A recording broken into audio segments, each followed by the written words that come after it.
Looks like we had a new promo for Bob Myers. Yeah. Okay. Let me welcome in Bob Myers, President of Basketball Operations, General Manager of the Golden State Warriors. Debut. You nervous? Yeah, but you can't sleep last night. This is tough. All right, I got a question for you. So I'm reading that the Golden State Warriors are now worth $7 billion more than the Knicks or Lakers for the first time ever. It's a serious question. Like, what does that mean?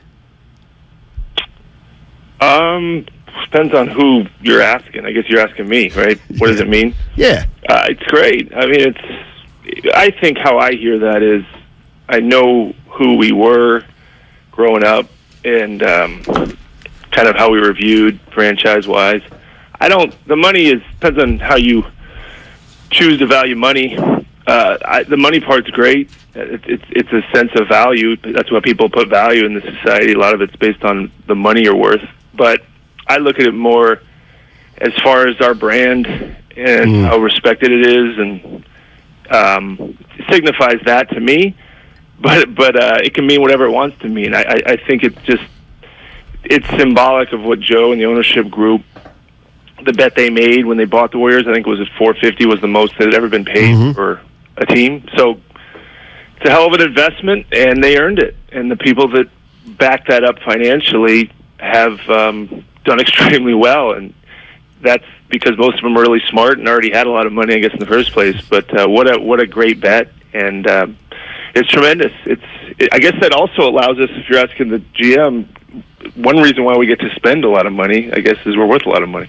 Yeah, it's like Patrick Ewing. We make a lot of money, but we spend a lot of money. I thought that was pretty well. What's up, Bob? I haven't talked to you since you won the chip, and I know we'll get to business at hand this year, but I got to say this, man. This is why you get out of bed. We get out of bed every morning. You never know what life is going to throw at you.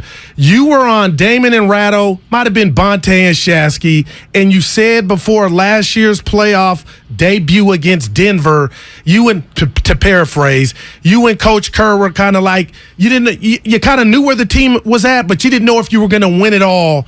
And then you go and win it, Bob. Can you just share with us what that felt like clinching in Boston in that fashion?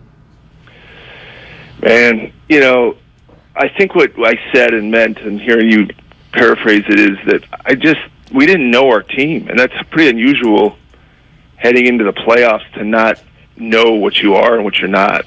And to not have played together, usually that doesn't work. To figure out who you are in the playoffs is not a good recipe to win a championship. And we hadn't really been in that spot before. We had some really good teams and seen them gel earlier, Goo, but this team heading in was a big question mark. We didn't know. And so, having been through it before and won and lost, it was just kind of like, let's see what we are. I kept using the word internally, let's find some clarity. Let's see how good we are or not. We're going to figure it out. And we know we're going to ask questions about this team, too, and you ask questions about every team in the middle of the season. That's your guys' job. What you want to see is you want to see a team that's healthy to decide, is it good enough or not? And we didn't get to see that until the playoffs, and then it just the momentum kept going. We became who we were in the playoffs. That's usually not the place to figure out who you are. And then in Boston, Steve and I, at one point, Goo, he said, I just want this one so bad. And I said, more than the other 8 that you have? Why this? And he said, for Curry, for Steph. He said, I feel like we're here now. This one's for him. And it can be whatever it wants to be. I could ask you what it meant to you guys. I don't know. I mean, or any of this stuff. It's very personal. I always tell people what a championship means to me might be very different than it means to you or a player or a fan. So for that one, what did it feel like? Really happy for Curry, for a guy that had to answer all these questions and doubters. And you tell athletes, don't listen to that stuff. They're human beings. I mean, they hear it, and the way he responded tells you that he heard it. He told us he hears everything, Bob. The thing that's tough now is there's so much media, and it's fine. I don't resent that at all, but there's so many voices out there. Inevitably, you're going to get a lot of criticism.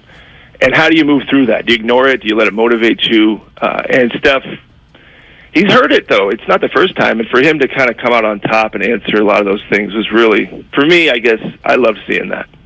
Bob Myers joining us on 95.7 The Game. He'll join us every Thursday, and we'll switch off between him and Zaza Pachulia at 1 o'clock. What do you think was going on with Clay the other night? He's can you say he was pissed off, just to his own, I think you can say that on the radio, right? Yeah. That's okay? Yeah. Okay.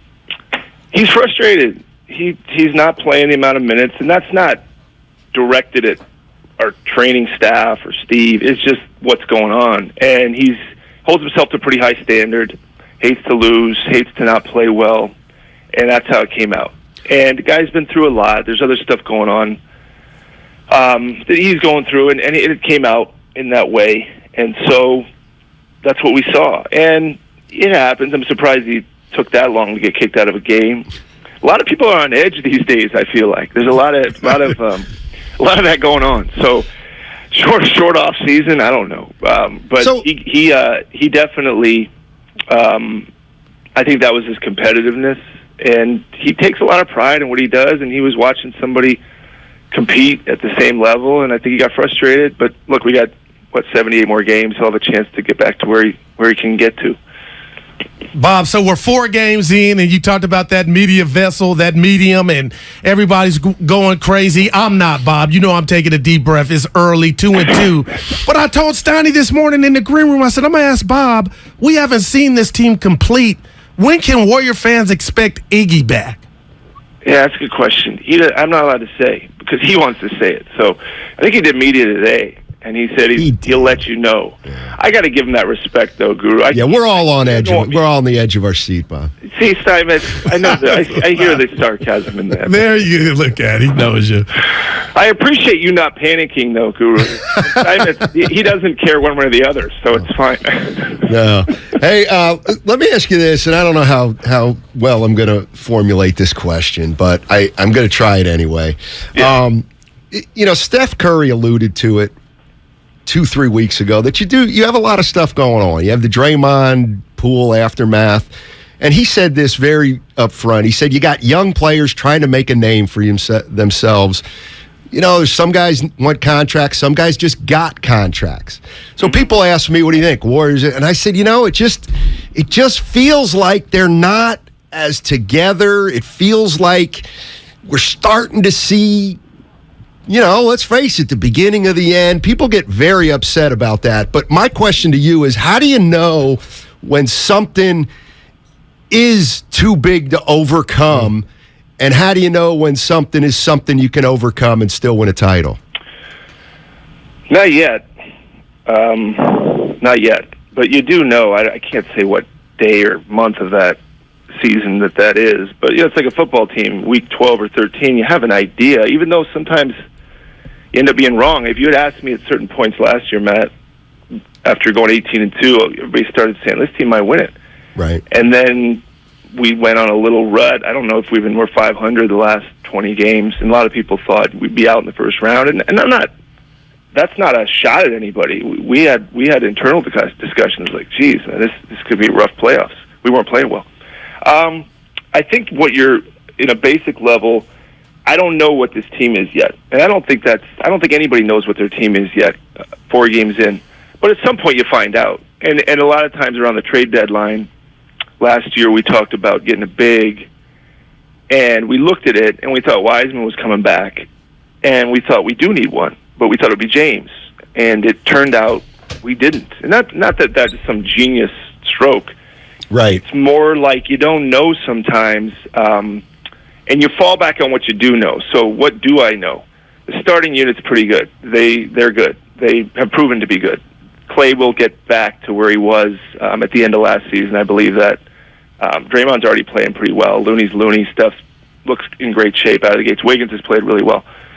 Poole is the 6th guy. So now what after that? And I don't know. And nobody knows. So we got to see what happens from 6 guys on, because none of them have really proven it yet with our team. And so we'll find out, Matt. But I can't say when that'll be.